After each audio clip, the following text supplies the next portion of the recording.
Bom dia, graça e paz da parte do Senhor sobre a sua vida sejam multiplicadas nessa manhã em nome de Jesus. A gente está aqui nesse esforço da quarentena para meditar, para compartilhar o que significa a vida da ressurreição, nesse que já é o nosso dia de número 40. Então cumprimos aí o nosso propósito de estar nesses 40 dias, nessa quarentena em meditação e reflexão.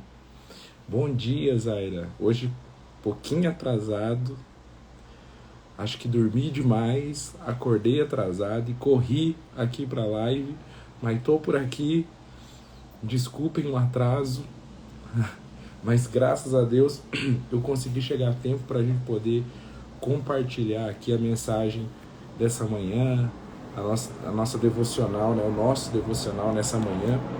E aproveitando, sem delongas, o nosso texto do Evangelho está lá no capítulo 12 do Evangelho de João. Então, se você tiver Bíblia aí e quiser compartilhar com a gente, Evangelho de João, capítulo 12, a partir do verso 1. Evangelho de João, capítulo 12, a partir do verso 1. Nós vamos compartilhar nessa segunda-feira, isso aí, que tá friozinho. Quem tá aqui em Brasília ou na região sabe que aqui tá friozinho, o tempo tá nublado, tem chovido muito nesses dias. Então o dia tava assim propício para estar na cama, convidativo, né, para ficar mais um pouquinho, uns minutos a mais. Eu quase fraquejei hoje para ficar uns minutos a mais na cama. Quando vi já tava em cima do horário, pulei logo da cama, tomei um banho para poder estar aqui nesse nosso momento de devocional, de compartilhamento, vencendo todos os desafios já do começo do dia, do começo dessa semana de trabalho aí que se inicia para muitos de nós nessa segunda-feira, né? Então, é assim mesmo, é uma vida de enfrentamentos, né? Nem que sejam os pequenos enfrentamentos para pular da cama, mas é assim que a gente vai vivendo a vida com Deus, enfrentando todos os desânimos, as dificuldades ou as tentações, para que a gente possa cumprir todo o propósito. É como diz a palavra de Deus, o reino dos céus é tomado por esforço. A gente precisa se esforçar para cumprir propósito. Para mim, de forma simples, foi me esforçar para estar aqui nessa manhã. Graças a Deus. Eu não sei qual é a sua realidade, mas tenha bom ânimo, se esforce, porque o reino dos céus vai se manifestar a partir do seu empenho em enfrentar os pequenos ou os grandes desafios que estão postos aí na sua vida nessa semana, nessa manhã de segunda-feira. Amém? Evangelho de João, capítulo 12, nós vamos ler a partir do verso 1, vamos até o verso 11 e vamos meditar nesse texto aí da palavra de Deus, que casa muito com o que nós estamos vivendo nessa semana, né? Desde ontem nós entramos naquilo que consideramos como a Semana Santa, a semana do ápice, a semana do maior significado da vida cristã, a semana da morte e da ressurreição de Cristo. E é nessa semana que a gente medita, que a gente se entrega a uma prática de jejum, não para viver uma abstinência, mas para nos alimentarmos de fato daquilo que é uma dieta espiritual, daquilo que é o alimento da vontade de Deus, né?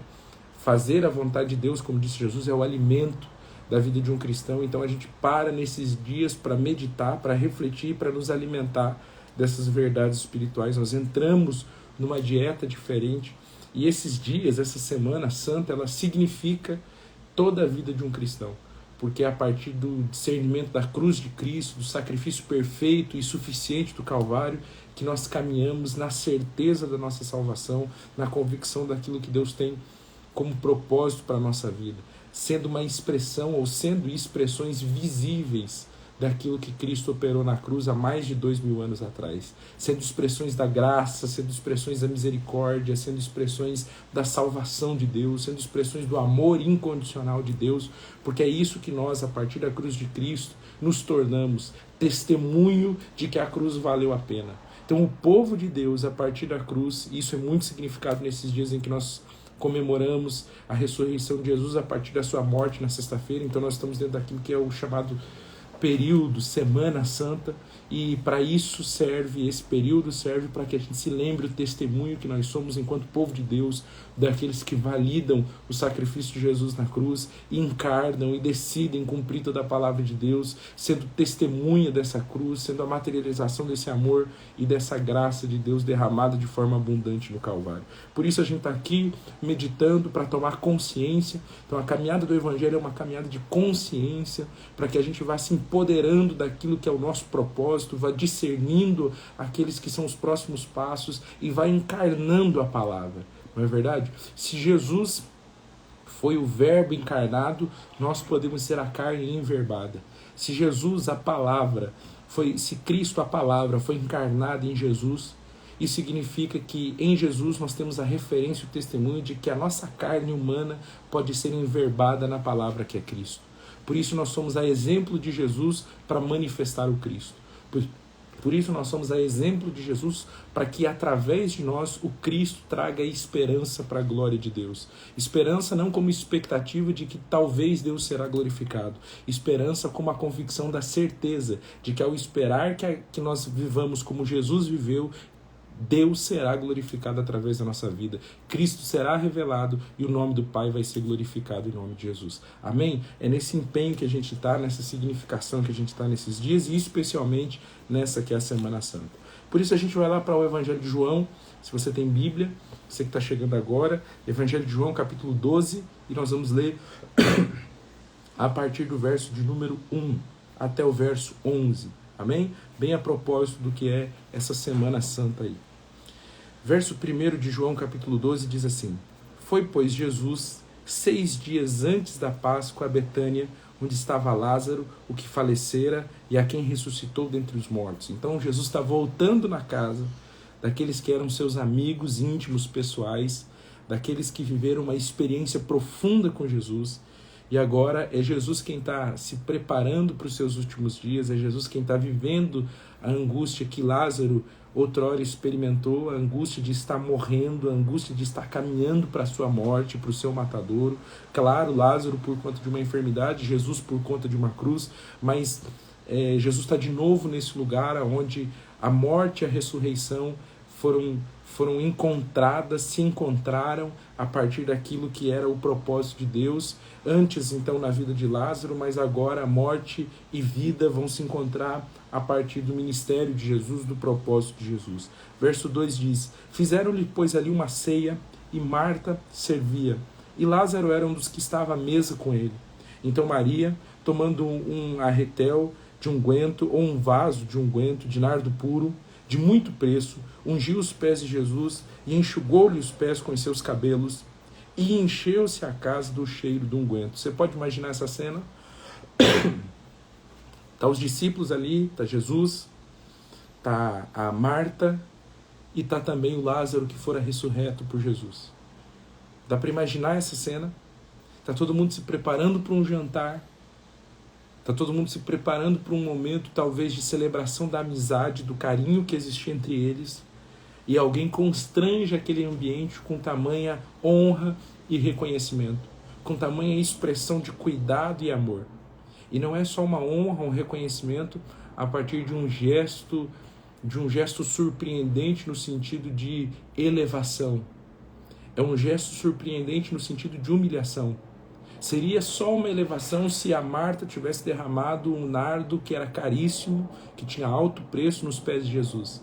Um ato de grandeza, de honra, de elevação dela a respeito de Jesus. Mas ela faz algo além, ela surpreende pelo seu nível de humilhação. Isso traz um constrangimento para o ambiente, porque não só derrama o nardo puro, mas ela seca os pés de Jesus, então derramou o nardo também nos pés de Jesus, quando o costume era apenas derramar sobre a cabeça. Ela derrama para além da cabeça também nos pés. E não bastante, ela seca os pés de Jesus com seus próprios cabelos. Ou seja, ela se humilha num lugar a ponto de ficar aos seus pés.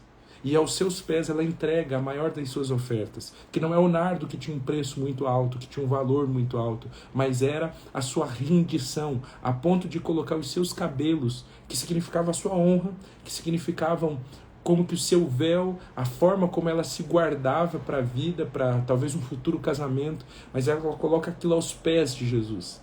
Ela coloca aquilo num sentido de quebrantamento total, de rendição total, de quem está se despindo diante do Senhor. E, obviamente, naquele que talvez era um jantar de confraternização, de reencontro de amigos, agora esse ambiente é tomado por um constrangimento de quebrantamento, de humildade, que aquela mulher, que a Marta proporciona naquele ambiente de jantar, naquele ambiente de reencontro. Verso de número 4 ainda diz: então os seus discípulos, e especialmente o Judas Iscariotes, filho de Simão, o que havia de trair, disse: por que não se vendeu este unguento por 300 dinheiros e não se deu aos pobres? Ora, ele disse isto, o Judas, ele disse isto não pelo cuidado que tivesse dos pobres, mas porque ela era ladrão e tinha a bolsa e tirava o que ali se lançava. E disse, pois, Jesus: deixai para o dia da minha sepultura, guarde isto, porque os pobres sempre tendes convosco, mas a mim nem sempre tendes. E muita gente dos judeus soube que ele estava ali, e foram não só por causa de Jesus, mas também para ver o Lázaro, a quem se ressuscitara dos mortos. E os principais sacerdotes tramaram deliberação para matar também a Lázaro. E os principais sacerdotes tramaram deliberação para matar também a Lázaro, porque muitos dos judeus, por causa dele, iam e criam em Jesus. Amém? Glória a Deus. Vamos meditar um pouquinho nesse texto? Eu queria que você imaginasse que o problema de Judas, conseguisse entender isso, compreender. Não era o fato dele ser ladrão. Não era o fato dele estar exercendo o ministério de uma forma corrupta e fraudulenta. Porque pecados, sejam eles moralmente mais graves ou não, todos nós temos. Logo, não é o pecado um problema para Deus, o pecado é um problema para nós.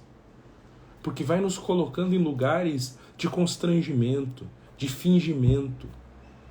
Vai nos colocando em lugares de comprometimento. Nós vamos nos comprometendo tanto com aquilo que é maligno, com a maldade que o maligno vai disseminando e nós vamos acolhendo por causa do pecado, que nós vamos nos tornando, nessa corrupção do pecado, tão maldosos, tão malvados quanto o próprio maligno é.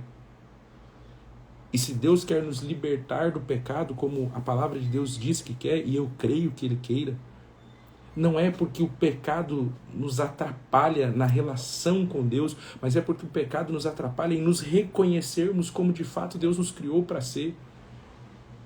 Então o que Deus quer conosco não é apenas uma relação de perdoar pecados, mas é uma relação de regenerar a mente humana, a alma humana, para que não só a gente tenha uma relação em plena harmonia com a Trindade, com Deus, mas para que a gente se enxergue como realmente quem somos, filhos de Deus, aquém da corrupção do pecado, livres de toda maldade, de toda malignidade com a qual o maligno nos toca e da qual nós nos tornamos participantes quando decidimos acolher essa maldade. Então é muito mais sobre nós podermos ser quem somos, e por isso Deus nos livra, e por isso Deus nos redime do pecado, do que necessariamente porque ele tem alguma implicação na nossa relação com Deus. Porque a Bíblia diz que o Cordeiro foi imolado antes da fundação do mundo, o sacrifício foi feito, o fim foi feito antes do começo. Então Deus resolveu o problema antes dele existir. No que diz respeito a Deus e a nossa relação com Deus, o pecado já não faz mais separação entre nós e Deus. Isso não é porque Jesus veio e encarnou no tempo. Jesus veio e encarnou no tempo para dar testemunho no tempo daquilo que na eternidade já estava feito. Então foi feito na terra como é feito nos céus, assim como Jesus ensinou. Já estava feito na eternidade e a terra foi uma expressão material daquilo que no espiritual já estava pronto. Logo, o problema maior de Deus conosco não é o nosso pecado, porque o nosso pecado foi resolvido. Nós é que temos problemas para nos reconhecer como filhos de Deus diante da corrupção que o pecado causa em nós. Então, se o maior problema nosso para com Deus, ou de Deus para conosco, não é o pecado, qual é então aquilo que pode nos impedir, nos afastar de fato de Deus? Se o pecado já foi perdoado em Jesus e foi perdoado inclusive antes da fundação do mundo. O maior problema que nós podemos ter diante do Senhor é fingir ser quem nós não somos. Porque não conseguimos de fato receber ou acessar quem Deus é. E aí, em não conseguir acessar de fato quem Deus é, nós tratamos Deus apenas como uma divindade para ser acessada em poder e não como uma paternidade para revelar o caráter que nós precisamos desenvolver como filhos desse que, para além de divindade, também é paternidade na nossa vida. Desse que, para além de nos dar poder, nos dá a virtude de ser como Ele é, porque nós temos, a partir do novo nascimento em Jesus, o DNA da eternidade. Nós temos o privilégio, nós temos a graça de ter sobre nós as virtudes de Jesus. Era isso que Judas não estava entendendo. Então o problema dele não era porque ele era ladrão. Jesus sabia quem Judas era, porque Jesus tinha o Cristo, Jesus tinha a própria expressão encarnada de Deus na sua plenitude dentro de si. Nada podia surpreender a Jesus. Jesus sabia que Judas era ladrão. E era exatamente porque Jesus sabia que Judas era ladrão, na sua corrupção, no seu pecado, que Jesus coloca ele no lugar onde ele tem a possibilidade de viver a sua redenção.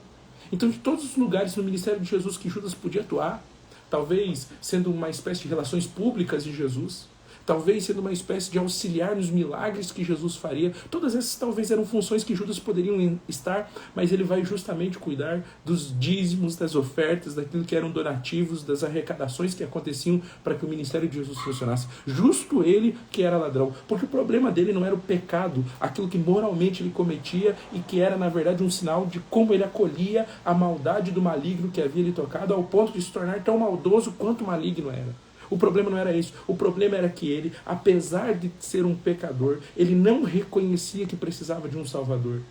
Ele via em Jesus uma oportunidade de ser alguém que ele não era. E não, de fato, enxergou que em Jesus, pelo novo nascimento, pela ressignificação, de receber a Jesus como uma nova genética humana, ele podia ser de fato quem ele era. A oportunidade não de ser o que ele gostaria, mas de ser de fato quem o Senhor o chamou para ser. Alguém que podia ser restaurado, que podia ser redimido, que podia ser resgatado, que apesar de moralmente estar totalmente errado, podia ter em Jesus o confronto necessário para ser de fato quem o Senhor o criou para ser. Para ser de fato quem o Senhor o chamou para ser. E o Senhor não o chamou para ser um ladrão, o Senhor não o chamou para ser um enganador, o Senhor não o chamou para ser um covarde, o Senhor o chamou para ser um filho de Deus, o Senhor chamou para ser ele, para que ele fosse um restaurador da sua própria história e dando testemunho da sua própria história, ele pudesse através do seu testemunho restaurar a outros. Mas foi essa falta de coragem de encarar a realidade, de ser confrontado pela verdade, que fez com que Judas dissesse a frase que nós lemos aqui nesse evangelho. E era das frases que ele podia dizer, talvez uma das mais falsas.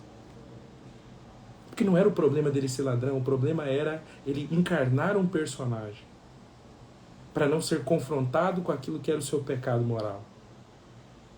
Ele encarna o personagem do caridoso, para justificar o roubo que talvez ele poderia promover se caso aquele perfume fosse vendido. Ele diz, por que não se vende dar aos pobres? Percebe? Nós não estamos falando de um pecado que podia ser tratado, nós estamos falando de alguém que vestiu um personagem para não ser confrontado. Então o problema já não é mais o pecado. O problema é que agora eu não quero me ver como de fato eu sou, pecador, para ser restaurado e redimido como de fato Deus pode me restaurar e me redimir. E Deus não restaura santos, Deus não restaura caridosos, Deus não restaura gente que não se apresenta como é, que não se abre, que não se expressa diante de Deus. Deus restaura gente que se humilha, Deus restaura gente que se quebranta, Deus restaura gente que diz, eu sei quem eu sou ruim, eu sou mentiroso, eu sou invejoso, eu sou encrenqueiro, eu sou duro de coração, eu sou instável. Eu sou alguém que está tentando arrumar justificativas para não ser confrontado com a verdade. É isso que eu sou pecador, eu sou adúltero, eu sou mentiroso, eu sou enganador. Eu sou alguém que inventa coisas sobre as outras pessoas para simplesmente ver o circo pegar fogo. Sabe, essas verdades duras que a gente nega quando vai fazer uma reflexão sincera sobre nós mesmos. A ponto de vestirmos personagens e de dizer, não, mas eu me comportei assim porque fulano me fez isso. Mas eu fiz isso porque cicrano fez aquilo. E a gente vai se eximindo, se se iludindo e escapando da responsabilidade que nós temos que assumir diante de Deus. Então o problema não é aquilo que moralmente está errado em mim. O problema não é aquilo que moralmente está talvez mais grave para outras pessoas ou menos grave para outras pessoas. O problema é que, para justificar essa malignidade que eu estou desenvolvendo, eu vou justificando isso em personagens que eu vou criando, ou da vítima, ou do revoltado, ou do rejeitado, ou daquele que está tentando fazer justiça e excedeu na medida da justiça, por isso que se tornou tão arrogante, por isso que se tornou tão maldoso, porque afinal de contas um dia você foi humilhado e você não quer mais ficar nesse lugar da humilhação, então agora você se tornou arrogante porque é uma forma de defesa. Então agora você se tornou brigante porque é uma forma de você não se sentir por baixo, de você não ser humilhado, de você não ser rejeitado. E aí a gente vai criando mentiras, a gente vai criando histórias, falácias a respeito disso, como Lázaro, ou melhor, como Judas fez aqui nessa cena. Judas estava diante da morte que se transformou vida. Lázaro era um testemunho de que dava para crer em Jesus, na transformação que Jesus operava. Mas ainda assim, Judas preferiu não se expor e usar um personagem. Logo o seu problema já não era mais o seu pecado, mas era a sua falta de sinceridade, para fazer reflexão honesta, para ser confrontado com a verdade, para reconhecer o que ele precisava reconhecer. Às vezes a gente trata perdão de pecado como algo muito místico, como se isso fosse a solução para o nosso caráter. Não, isso é a solução para a nossa perdição. Mas para o nosso caráter ser tratado, para o nosso caráter ser transformado, não basta o pecado ser perdoado. A gente precisa viver um confronto com a verdade a tal ponto que a gente entenda os personagens que a gente foi construindo na história da nossa vida, na história das coisas que se desenrolaram a nosso respeito, a ponto de poder dizer para nós mesmos: eu não tenho desculpa, eu estou usando esse personagem porque eu não quero ser confrontado com a verdade que liberta. Porque para além do pecado perdoado, eu preciso de uma restauração de caráter, de uma restauração de identidade. Eu preciso reconhecer primeiro que eu não sou. E eu não sou essa pessoa nervosa ou revoltada porque eu fui muito ferido e machucado. Isso é uma mentira, isso é uma fantasia. É porque eu acolhi a maldade do maligno que me tocou, que me fez mal. E eu acabei me transformando na maldade que eu condenei. E por isso estou me tornando maligno. Porque parece que é só um sistema de autodefesa, mas não é. Isso é um personagem para que você não seja confrontado com a verdade. Então o problema nunca foi ser uma pessoa de fato revoltada ou que esbraveja, porque tudo isso talvez tenha ferido os outros, tenha sido fonte de pecado na sua vida, mas isso está perdoado desde a cruz. O que precisa ser ressignificado é esse caráter que foi agora vestido de um personagem que não é a verdade a respeito de você mesmo. Então Judas chega para Jesus e diz: se vendesse esse nardo e desse aos pobres. E eu quero que você entenda essa expressão pobres do Judas como alguém humilde, como alguém humilhado pela condição. Só que o que Judas não estava percebendo era que aquele puro nardo entregue foi entregue por alguém que estava naquela condição totalmente humilde, humilhada, que era a mulher, que era a Marta. Percebe? Percebe isso? Era como que se aquele valor do puro nardo, na cabeça de Judas, estivesse sendo dado de um rico para um rico. Mas na verdade estava sendo dado de alguém que tinha juntado um alto valor em nardo, ou seja, alguém que tinha feito uma economia, então alguém que tinha posses, para alguém que tinha todo o poder. Mas aquela que tinha posse se colocou num lugar de humilhação diante daquele que tinha todo o poder. Então, apesar dela ter muito, o que ela tinha não era páreo para estar sequer aos pés de Jesus, ao ponto que ela enxuga os seus cabelos com os pés de Jesus. Então, o que aquela mulher, que apesar de ter muito nardo, estava dizendo naquele ato? Eu sou dos pobres o maior. Eu sou dos humildes aquele que mais reconhece a minha humilhação. ao ponto de eu estar secando os seus pés com os meus cabelos, porque aquilo que eu tenho de maior sobre mim, que é os meus cabelos, que naquele período histórico era símbolo de honra, não se compara aos teus pés. Então, apesar de tudo que eu tenho, de tudo que eu acumulo, eu sou alguém humilhada. Tão humilhada diante da vida, tão humilhada diante talvez até mesmo daquilo que eu consegui acumular, que isso não me sustenta em grandeza, isso não me sustenta em honra diante do Senhor, porque o Senhor de fato é quem tem toda a honra, porque o Senhor de fato é quem tem toda a grandeza, porque sem o Senhor não adianta eu ter muito nardo, porque sem o Senhor não adianta eu praticar boas obras, porque sem o Senhor nada que eu possa ter sobre mim vai ser maior do que os teus pés. Era alguém em condição de profunda humildade, de profundo quebrantamento. Você percebe isso? Lázaro desconsidera esse ambiente de humilhação, esse ambiente de humildade profunda, para imaginar na fantasia dos seus pensamentos que fazendo uma boa ação, ele disfarçaria o seu coração, que estava fugindo do confronto com a verdade, não para perdoar pecado, mas para restaurar o caráter. E Lázaro estava ali, o testemunho da transformação. O testemunho da transformação dos processos que nos matam, que roubam a nossa identidade, que nos transformam em defuntos. Lázaro, o testemunho da transformação, estava ali, estava na mesa. Então não era só a humildade que estava na mesa, o que estava na mesa também era a transformação, o testemunho de que é possível ser transformado. Então não era só a humildade e a transformação que estava na mesa, os judeus que ouviam que Lázaro havia sido ressuscitado por meio do testemunho estavam vindo para dar para Judas um testemunho de que era possível, além de crer na transformação, crer pela fé, que Jesus era aquele que podia resolver os nossos mais complexos males. Porque se foi na vida de Lázaro, era possível também ser na vida de Judas. Se era possível resolver o complexo da morte na vida de Lázaro, era possível parar o processo do pecado que estava matando Judas na maldade com que ele havia acolhido no seu coração e no maldoso que ele havia se transformado. Era possível parar aquele processo. Era possível transformar alguém que estava totalmente corrompido no seu caráter em alguém que desse glória a Deus por conta de quem estava sendo transformado, por conta de quem estava sendo a partir da transformação.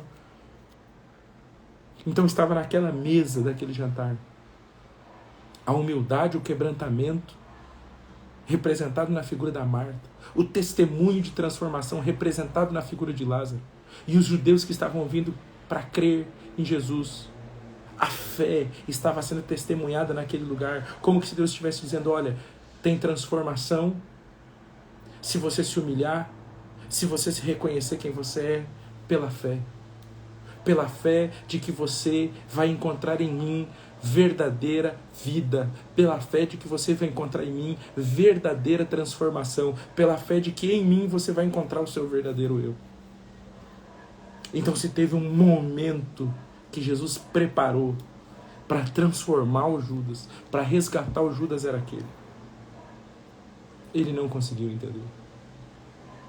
Ele não conseguiu entender. Eu me pergunto nessa manhã, se a gente, e bem a propósito dessa Semana Santa, se a gente está conseguindo entender o que esse tempo significa para a gente.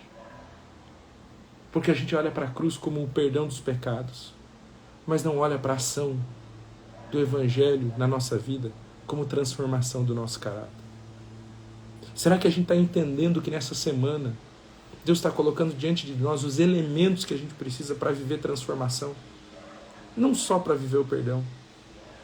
O perdão liberta a gente da condenação do pecado. Mas só a transformação faz com que a gente continue sendo seguidor de Jesus. Faz com que a gente pare os processos de morte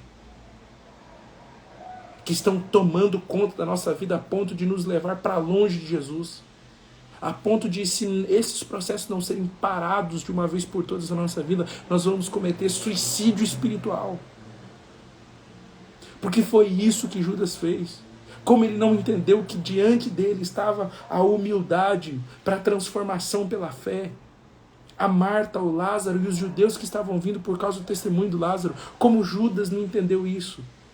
Ele foi se perdendo na sua espiritualidade, ele foi se afastando de Jesus na sua espiritualidade, a ponto de não sobreviver a caminhada, o discipulado. Pedro viveu algo parecido. De tal forma Pedro foi arrogante, de tal forma Pedro negou Jesus, de tal forma Pedro se afastou de Jesus. Mas deu tempo, por conta da humilhação de Pedro, por conta de Pedro reconhecer que ele precisava voltar, deu tempo de Pedro não se matar espiritualmente, mas receber de novo a vida da ressurreição que interrompe processos de morte. Então lá em João 21, quando Pedro, decepcionado consigo mesmo, decidiu pescar, abandonar o ministério com Jesus, porque disse que ia salvar Jesus da cruz, e no fim das contas o que ele fez foi negar. Ele tem um encontro com Jesus na praia, e lá na praia, quando Jesus o encontra, ele vê peixe, ele vê pão posto sobre as brasas, quando ele estava tentando pescar a noite inteira e não tinha pegado nada. E quando ele chega diante de Jesus, quando ele chega diante daquele Jesus que nem entrou na água que ele entrou para pescar a noite inteira, mas que já tinha peixe e pão assando na brasa, ele ouve de Jesus: Pedro, tu me amas, apacenta as minhas ovelhas. E aquela primeira pergunta de Jesus para Pedro era: Pedro, você reconhece que você precisa se quebrantar, se humilhar diante de mim? Depois Jesus pergunta pela segunda vez: Pedro, tu me amas, apacenta as minhas ovelhas. E aquela segunda pergunta era: Pedro, você reconhece que você precisa ser transformado de alguém que pensa que pode fazer pelas suas vontades, pelos seus meios, alguém que vai fazer por meio daquilo que é a minha direção na sua vida? E Jesus faz a terceira pergunta: Pedro, tu me amas? Apacenta as minhas ovelhas. E essa terceira pergunta era Jesus dizendo para Pedro: Pedro, não vai dar para andar nessa humildade, sendo transformado, se não for pela fé. Na primeira resposta, Pedro diz para Jesus: Senhor, eu te amo. Ama como quem está se quebrantando, mas não entendendo. Na segunda resposta, quando Jesus pergunta se Pedro ama, Jesus diz: eu te amo. Agora é um amor como quem está sendo transformado, porque pela segunda vez, sendo perguntado pela mesma coisa, Pedro já está constrangido. O constrangimento transforma. Aquele constrangimento que Judas estava vivendo não era para que ele se revoltasse e vestisse de novo os personagens. Não, é para que ele fosse transformado. Assim como Jesus perguntando pela segunda vez para Pedro. Aquele constrangimento que Judas estava vivendo era para ser transformado. Aquele constrangimento da segunda pergunta que Jesus faz para Pedro também era para ele ser transformado. Porque era de novo ele tendo que responder a mesma pergunta. Constrangedor, mas transformador. A terceira pergunta que Jesus faz para Pedro, assim como os judeus quando vieram e Judas viu que eles estavam dando testemunho pela fé a respeito de Lázaro, a respeito da transformação, tal como aconteceu com Judas, a terceira pergunta que Jesus faz para Pedro é para que a resposta fosse pela fé. A resposta que Pedro precisava dar: Jesus, tu sabes todas essas coisas, tu sabes que eu te gosto, eu não consigo ser como eu gostaria, ou como eu deveria, mas eu estou à disposição para que o Senhor faça de mim aquilo que o Senhor quer que eu faça. Essa resposta que, na terceira pergunta, Pedro deu para Jesus, se Judas tivesse entendido que pela fé ele podia ser transformado, como Pedro, na sua arrogância, que abandonou, mas que agora estava podendo voltar. Se Judas tivesse entendido isso, ele não precisava viver esse processo de morte espiritual. Porque o que está posto diante de nós nessa semana não é um processo de condenação. Nessa semana nós vamos celebrar o perdão que a gente recebeu na cruz do Calvário. Mas tudo isso não é suficiente se a gente não entender que tudo isso é o começo de um processo de transformação. Não é só de perdão, é de transformação. Para que me quebrantando nesse processo, pela fé, eu seja transformado em discípulo de Jesus. E não em alguém que viu em Jesus uma oportunidade para aproveitar mais um pouco, em sendo quem não é, ter lucros. E não de fato cumprir propósito. Que essa semana signifique para a gente discernimento, transformação. E que para além de perdão, que já foi consumado na cruz do Calvário, a gente possa encarnar o caráter de um discípulo de Jesus. Que não é perfeito, viu? Que não é perfeita não, mas que é coerente. Que assim como Pedro, diferente de Judas, quando está diante de um confronto, se humilha, se permite ser transformado e pela fé vive nesses processos de transformação.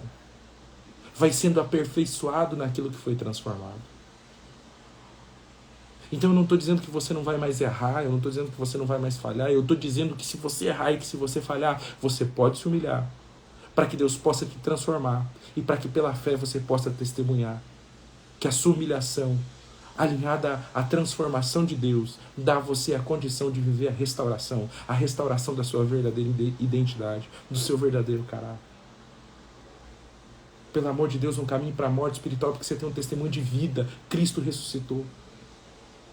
Judas tinha um testemunho de vida, Lázaro havia ressuscitado. É possível transformação. Não desista dos processos de transformação. Talvez um dia você creu que podia ser transformado, se humilhou e pela fé tentou, mas falhou. E aí você desistiu, porque pensou então que fé é infalível. Não. Fé é indesistível. Mesmo andando pela fé sobre as águas, Pedro falhou. Porém, não desistiu, porque pela fé, naquilo que é a nossa fraqueza, o poder dele vem, se apodera de nós e nos faz forte. Então para Pedro tinha uma mão estendida para levantá-lo, apesar do confronto, apesar da transformação que ele viveu, pela fraqueza que ele expressou naquele momento. O poder de Deus veio sobre ele. Ele foi transformado por aquele poder para voltar de novo à superfície e continuar andando. Entenda isso nessa manhã em nome de Jesus. Signifique não só a vida da ressurreição através do perdão, mas signifique a vida da ressurreição através da transformação. A transformação disponível de Deus, para que a gente não seja como a gente foi até hoje, duro, mentiroso, para que a gente não seja rebelde, vítima, para que a gente não viva debaixo dessas sombras de angústias do passado que ainda nos pesa a mente como quem está sempre sendo acusado, para que a gente não viva mendigando a atenção das pessoas como quem tem uma baixa autoestima, para que a gente não viva desesperado nas relações pensando que se a gente perder essa pessoa a gente vai perder tudo da vida. Não, você não depende de uma pessoa para viver, você depende daquilo que Cristo fez na cruz do Calvário. Então permita-se ser transformado, inclusive nas suas carências. Se liberte dessas pessoas que você acha que se não for elas você não vive. Isso é uma mentira do diabo que está levando você para processos de morte, de suicídio espiritual, porque você está orando e buscando a Deus por aquela pessoa, quando você deveria orar e buscar a Deus para que, em humildade, você pudesse se quebrantar, para ser transformado, e pela fé conseguir viver, independente daquilo que talvez hoje o inimigo está sussurrando na sua vida, que se você não tiver, você não vive, você não é feliz. Isso é mentira do diabo na sua vida. Isso é mentira maligna na sua vida. Por isso que você está preso numa relação tóxica. Por isso que você está preso num sentimento de que você não consegue sozinho. Não é só perdão. A cruz de Cristo revela a transformação possível. E nesses dias, que a gente vá em comunhão na presença do Senhor, para perceber que diante de nós está a humildade, a transformação e a fé. E se a gente for capaz de agir a partir da humildade diante do Senhor, Ele vai ser poderoso o suficiente para promover processos de transformação. E pela fé a gente vai continuar andando nele. Pela fé. E ainda que isso nos constranja, isso não vai comprometer o processo de Deus na nossa vida. Então é preferível viver constrangimento do que viver comprometimento daquilo que são os processos de Deus na nossa vida. Se permita ser constrangido, por isso você se humilha. Mas não permita que a falta do constrangimento comprometa aquilo que são os processos de aperfeiçoamento de Deus na sua vida. Então viva a transformação que o Espírito Santo está querendo operar em você. Mas pastor, eu não consigo, então que não seja pela tua força, seja pela fé. A certeza de que Deus está operando, mesmo no meio dos constrangimentos. Então, ainda que seja um tempo de humilhação, Deus está operando. Pela fé eu vou caminhar nisso. Eu não vou desistir desse processo, porque eu sei que quem começou a boa obra vai completá-la. O problema nunca foi nosso pecado, ele está resolvido desde o começo. O fim está feito desde o começo. Ele faz o fim desde o começo. O problema são os personagens que nós vamos usando para não ser transformado a partir do perdão que sobre nós já foi liberado. Você já está livre pela palavra que eu tenho falado, disse Jesus. Você já está perdoado. Agora você precisa ser transformado. E só dá para ser transformado se você se humilhar. E só dá para ser transformado se você aceitar essa transformação pela fé. De que apesar de você ter caído quando tentou antes, dá para fazer de novo pela fé. Porque a fé é essa mão estendida de Deus sobre você. Não é só sermão no sentido de quem prega, é sermão no sentido de quem estende. Então que essa palavra não seja apenas um sermão na tua vida, como quem está pregando para você. Mas que essa palavra seja nessa manhã uma mão de Deus estendida. Um sermão nesse sentido de ser uma mão de Deus estendida para você. Para que você se levante de novo. Decida. Decida que os processos de constrangimento não são processos de comprometimento. Eles não estão impedindo aquilo que Deus está fazendo. Pelo contrário, eles estão cooperando com aquilo que Deus está fazendo. Então não tem problema nenhum em se humilhar. Porque em se humilhando, Deus vai nos transformar. E em nos transformando, nós vamos pela fé alcançar. Judas não conseguiu, mas Pedro conseguiu. Então, apesar de Judas ter feito o que fez, a gente pode tomar um caminho diferente. E apesar de ser muito parecido com o que nós estamos vivendo com aquilo que Judas estava vivendo, o nosso exemplo não é Judas, o nosso exemplo é Pedro. Que na mesma situação de negação de quem era, de vestir uma máscara, ele decidiu se humilhar quando foi constrangido. Se permitiu ser transformado quando foi provocado. Para novamente voltar e viver pela fé. Não vá para suicídios espirituais, para afastamentos espirituais. Vá para mais perto. Está na angústia, corra para mais perto. Identificou que você caiu de novo, corra para mais perto. Nem que seja se arrastando, nem que seja para se humilhar e secar os pés de Jesus com seus cabelos. Descer no pó mesmo. Mas não se afaste. Não corra de Jesus. Há possibilidade de transformação quando há disponibilidade para humilhação. Há testemunho pela fé quando há de fato uma vida coerente com aquilo que é o convite do Evangelho. Não, Deus não está te chamando para ser perfeito. Deus está te chamando para ser coerente. Caiu, não usa a pose de quem está de pé. Não usa a máscara de quem está de pé. Se humilha. Esse constrangimento não vai comprometer, não é comprometimento da glória de Deus na sua vida. Está de pé, mas precisa se humilhar? Então desce a casa do oleiro. Não usa a máscara da arrogância. Deus é contigo. Esse constrangimento não é comprometimento daquilo que Deus está fazendo. Deus é contigo. Tiver que pedir perdão, mesmo que não tenha sido você o ofensor, não se preocupa, desça. Se humilhe. É você que Deus vai exaltar quando você for humilhado. Mas Deus não vai poder te honrar enquanto você estiver se exaltando a si mesmo. Se humilhe. Deixa o Senhor fazer de você conforme Ele quer. Seja transformado. Pastor, mas eu não consigo. Consegue pela fé. Na força do teu braço você não consegue. Na sua capacidade você não consegue. Mas pela fé, o seu constrangimento não significa comprometimento. Você não vai ser comprometido apesar de estar sendo constrangido. Então prefira o constrangimento do que viver o comprometimento de todo o testemunho que você foi chamado para dar. De que você pode dar pela fé. Em nome de Jesus. Em nome de Jesus. Eu queria entregar essa palavra nessa manhã para que a gente seja chamado a um confronto de realidade. Para que a gente vá disposto a essa manhã, a esse dia. Para que a gente vá disposto a, se precisar, ser humilhado. Mas não vestir mais as máscaras dos personagens que talvez a gente tenha assumido para a nossa vida. E que na verdade tem comprometido.